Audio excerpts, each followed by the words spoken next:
Section 1. You will hear a man telephoning an employment agency to register for job opportunities. First, you have some time to look at questions 1 to 10.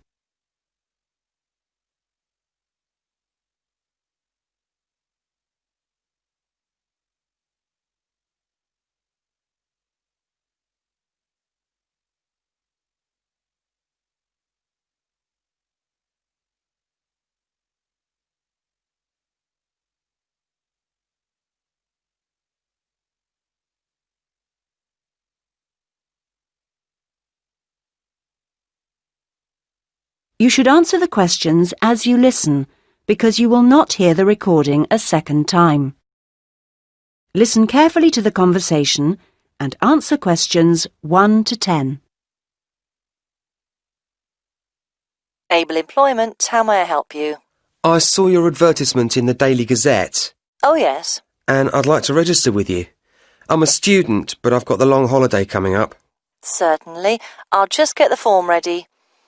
OK, let me take your details. Sure. Can I have your full name? It's Bowen, James Bowen, Bowen. Right. And your address, please? Well, just now I'm staying at the youth hostel, I see. but I'm moving into a flat on Friday. Well, give me that one then. It's 4 Lion, like the animal, Road, Melford, MF4 5JB. OK. And then I need to have a phone number for you. I don't know the number at the flat yet, but I could give you my mobile. That's 09954 721 822. Would that do? For the time being. But if you can let me know your new number when you can. Of course. Now, qualifications. What qualifications have you got? I mean, post-16 qualifications. Well, I stayed on at school till 18 and got my A-levels. Fine. Anything else? You said you were a student. Yes, and then I've done 2 years at college, so I've got my history diploma, though I don't know how useful that'll be for getting a job. Well, it depends. Everything counts in some way. And I also did an IT course this year, and that got me my computer skills certificate, which I certainly hope is relevant. It's different anyway. That's all really. That's quite a good range. And what about on the practical side? What work experience have you got? Well, not too much, because I've mainly been studying. Yes. But 2 summers ago I worked just as general assistant in a hospital for about 3 months. It was quite hard, but very interesting. OK. Anything else? If you include part-time work, Oh, yes. I've often worked in the college holidays as a tour guide, showing visitors round. That's quite enjoyable, meeting people. I'm sure. Now on to interests. There's space here for 2. What would you say? 2. Well, I like various sports, but I suppose we should put that I'm in the swimming club. I'm pretty committed to that. Yes, that sounds good. And for the other one, something different? I'm very keen on music too, and I love playing piano. I've been doing that for over 10 years now. Yes, I'll put that down. Well, that's more or less it for the time being. Uh-huh. Just one more thing. What I do need is your availability. Oh, yes. The college term finishes on June the 20th, and then I'm going to visit my parents. But I can be back and ready to start on June the 28th, if that seems okay. I'm sure it is. Now, what happens next is that I process this information, and then... That is the end of Section 1. You now have half a minute to check your answers.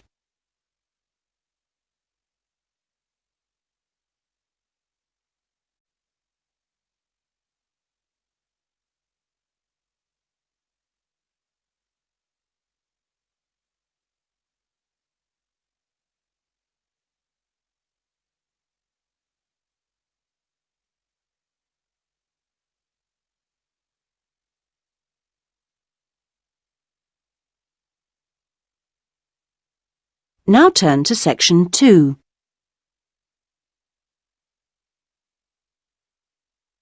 Section 2. You will hear the organiser of a group holiday talking to the group before they arrive at their destination. First, you have some time to look at questions 11 to 16.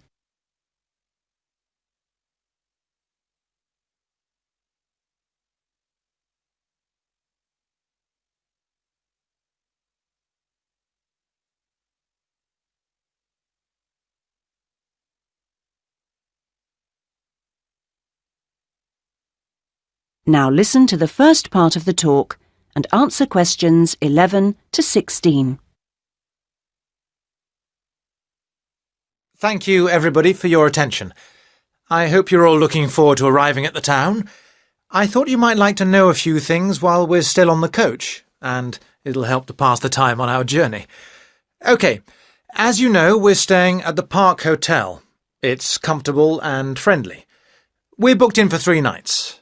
Now, I'm aware that not everyone wants breakfast there, so if you do want it, you should tell the hotel that you do the night before.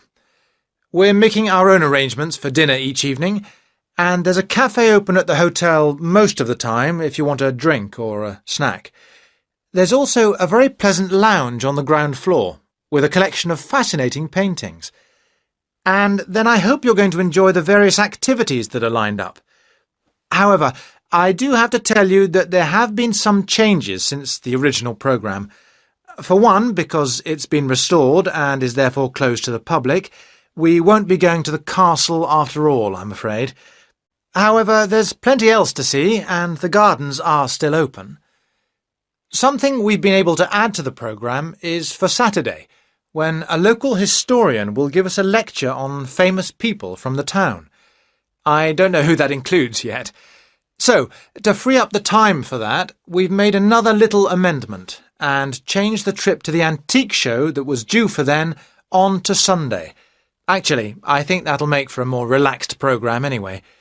We're leaving the rest of Sunday free for you to wander around as you wish. One place you might like to try is the art gallery, because it's got a huge display of old postcards. You can't really send them home to your family and friends, but it's interesting and sometimes funny to see what people used to send. Well, that's the lot on changes. Now you have some time to look at questions 17 to 20.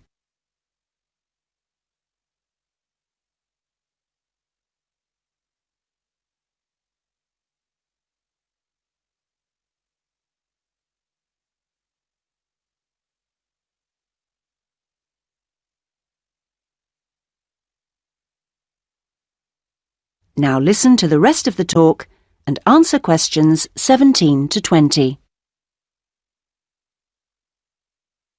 I thought it could be useful to try and get your bearings now, before we actually arrive, so I'll give you a few pointers on your maps.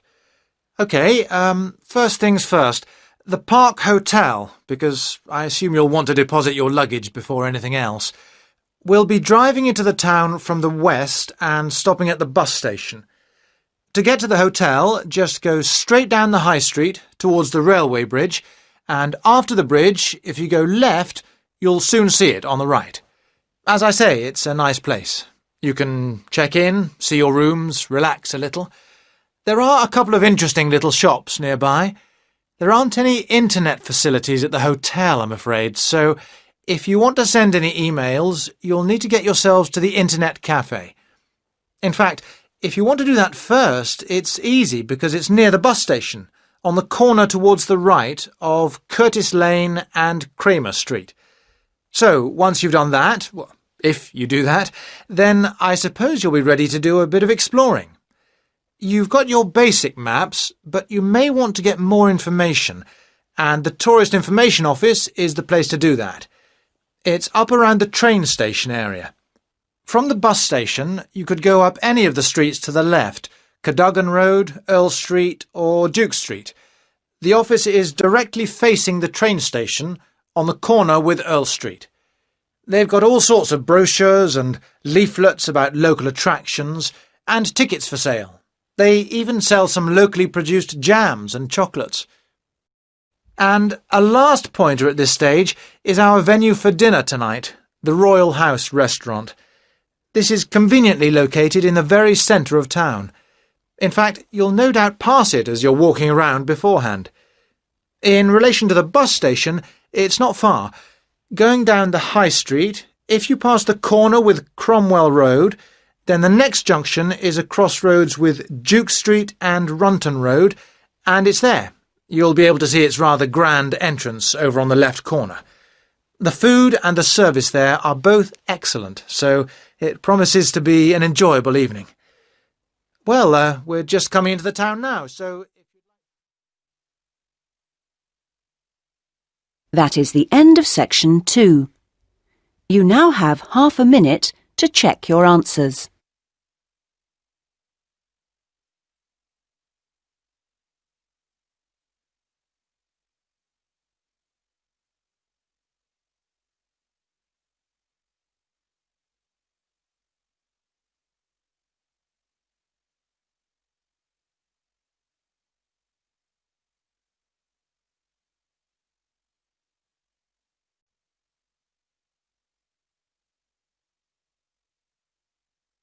Now turn to section 3.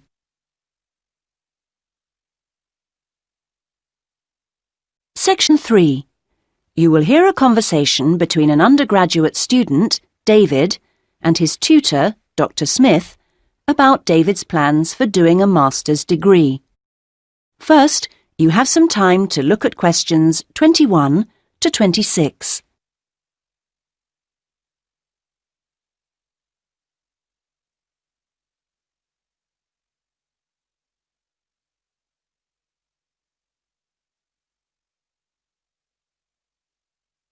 Now listen to the first part of the conversation and answer questions 21 to 26. Right. Well, David, I think it's a good idea to talk a little about your plans for going on to do an MA. Now, I understand you're thinking in terms of either Forth College or Haynes College? That's right. Well, so far, anyway. No, I think that's a good choice to have narrowed it down to. I'm interested to know how the services to support students work in both places. Yes, I know you've needed to make use of those here in the last year. I have to say I'm not absolutely sure about the situation at Haynes.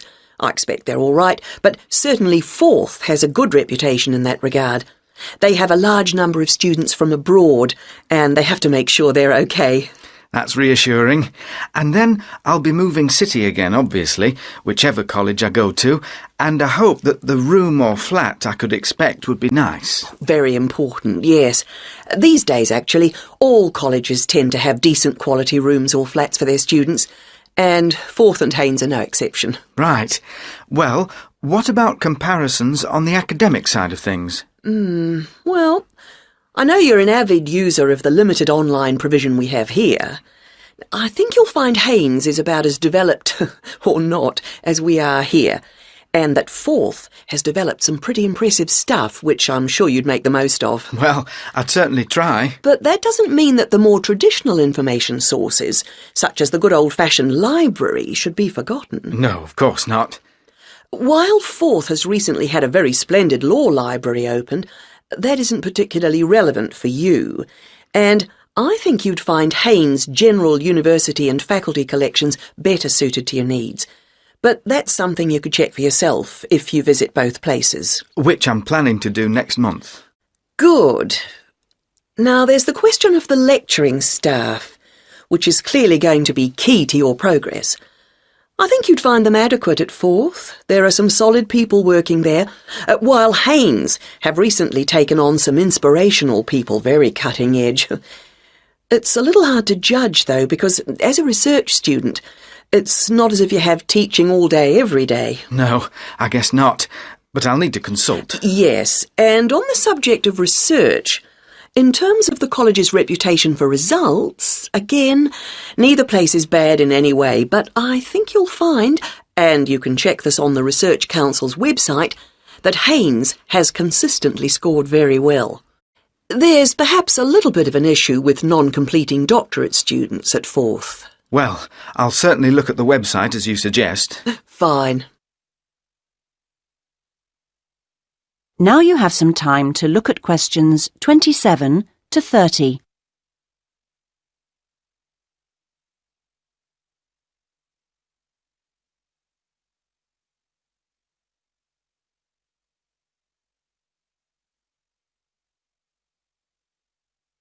Now listen to the rest of the conversation and answer questions 27 to 30. I'm still a bit anxious about making this next step. I know the level of competition is very high, especially in my area. It makes me feel rather daunted, and I wonder if in a new place I may be out on my own, if you know what I mean, compared to the sense of community here. I suppose it'll be down to my determination to succeed to get me through. Well, do remember how you felt when you arrived here. I'm sure you'll get on anywhere in the end. I hope so. And of course, you still don't know exactly where you want to end up. By the time you've completed your masters, you'll have a clearer idea of whether you want to progress to doctorate level. It's possible, I suppose, that you'll begin to see how much you might be interested in picking up some bits of lecturing earlier than that, since your area is fairly specialised, and may put you in demand sooner than you think.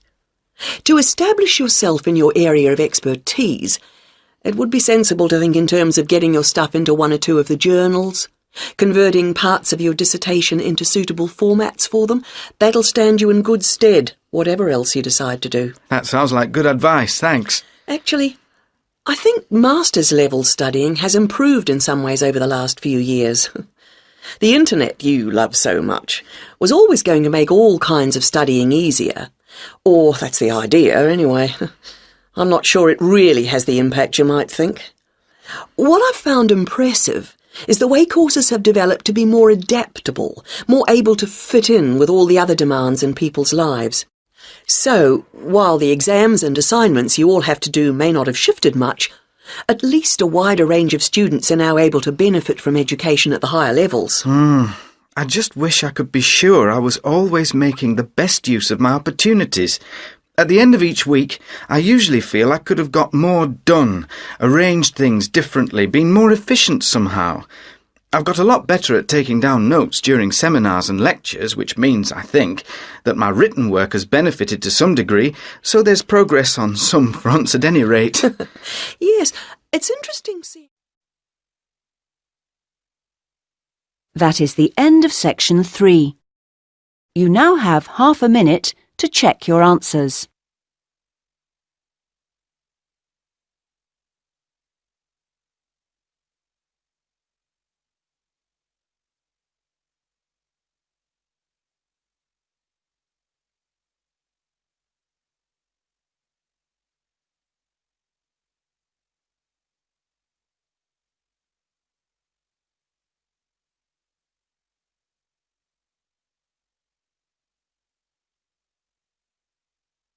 Now turn to section 4.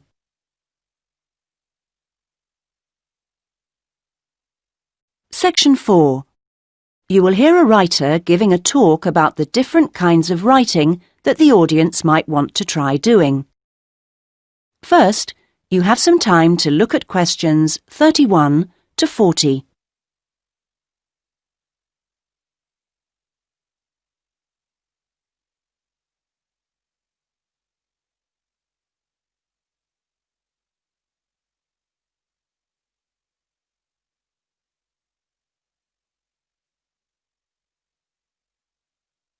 Now listen and answer questions 31 to 40.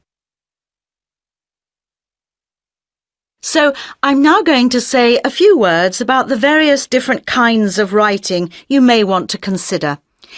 Each has its own challenges and rewards, and it's really a question of seeing what suits you best. There are no rights and wrongs here. Let's start by considering the short story. Remember that a short story isn't just a very concise novel. There are 3 basic styles: the story itself, the slice of life section, and the surprise type, and all of them are equally valid as treatments of the genre. When producing a short story, you don't have time for a slow build-up of interest, so you need to get in there straight away and begin with a crisis. Then there's non-fiction, which can sell very well, with biographies in particular frequently hitting the bestseller lists. It's important, however, to be sure your chosen topic is genuinely interesting to people, and you know enough about it to do it justice. So when you're submitting your idea to a publisher, it's worthwhile to give them details of specialist knowledge you have. What about articles? Now, this is a very wide area, of course, going from the very learned and obscure to the populist gossip type. Articles based on giving advice are a proven area, and to give them a sufficient focus, you should produce your article for a definite market. That will help to define your purpose. Turning to something different, there's the question of poetry. It's often hard to define what poetry is exactly. Maybe it's easier to say what it isn't. But it should be subtle, so the message of a poem oughtn't to be overly obvious. True poems let the ideas sit there for the reader to ponder. What they must do is sound good, like singing. So I recommend reading what you write aloud to yourself to check the melody. Well, then there's plays, which are basically novels, but told only through conversation. A playwright includes minimal instructions for actions, but not for every small action the actors will perform. Things such as moves towards sofa and so on are for the director to come up with. If you're thinking of trying your hand at a play, a good starting point would be to educate yourself a little in the art of acting, so that you know what the people who deliver your work can and can't do with it. What next? There's radio, of course. Radio uses an enormous range of material, and the BBC Writing for Radio Handbook contains information about all of this. To begin with, I suggest regional stations for sending your stuff to. The competition for national radio is extremely high. OK, another interesting area is children's literature. Now, very few, if any, children's books are published without pictures, but this doesn't mean that you, as writer, have to draw them. That's for the illustrator. What you do need to do is be clear who you want to write for. So fix on one age group, and then aim your stories at that.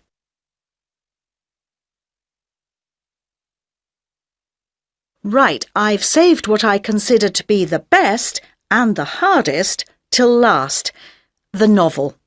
Very long and very difficult to do well, but certainly not impossible, as any bookshop shelves will confirm. One of the first things to decide is from what point of view you will tell your story. A popular choice is the first person, and this technique certainly gives a sense of immediacy for the reader, while many new writers find it easier to project themselves into their main character if they can write in his or her name. But that assumes, of course, that the main character is somehow like the writer, which may or may not be the case.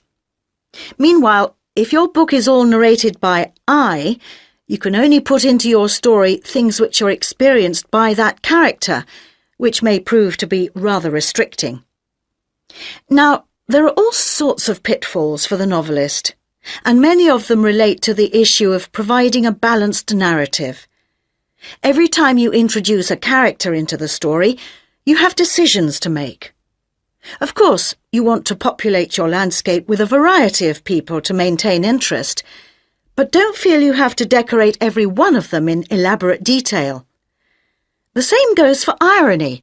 All too often, an inexperienced writer will create a strong ironic situation and then spoil it by spelling out what they mean by it, as if readers were too stupid to understand.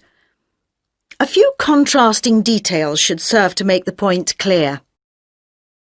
A big challenge for new novelists is dialogue. What is the relationship between conversation as people really speak and as it is in novels? Well, it depends. If you recorded actual conversations and copied them straight into your narrative, readers would get confused and bored, all those unfinished sentences going nowhere. On the other hand, you don't want to write out page-long utterances by characters, as these will seem unrealistic to an extreme. But you can insert minor descriptions and actions to vary the pace and add interest. Well, I hope what I'm saying is encouraging and not too off-putting about the various difficulties. Are there any questions at this point? That is the end of section 4. You now have half a minute to check your answers.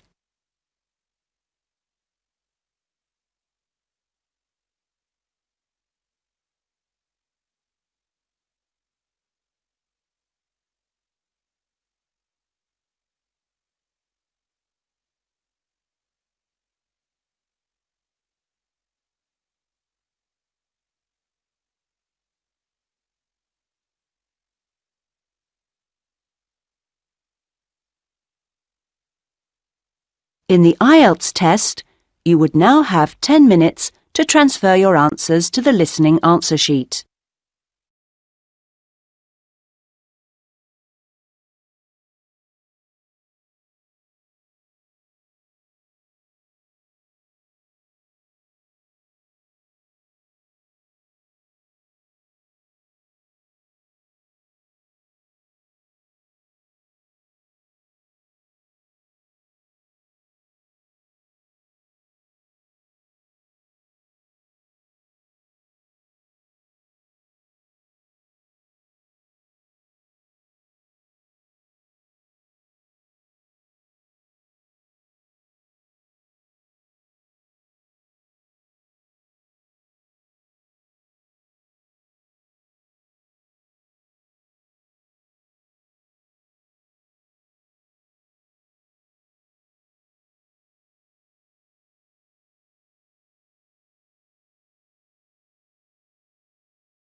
Thanks for watching. Here are other 2 videos. You can watch them as well. And if you haven't yet subscribed my channel, please subscribe it and hit the bell icon for my upcoming videos, and share these all videos among your friends.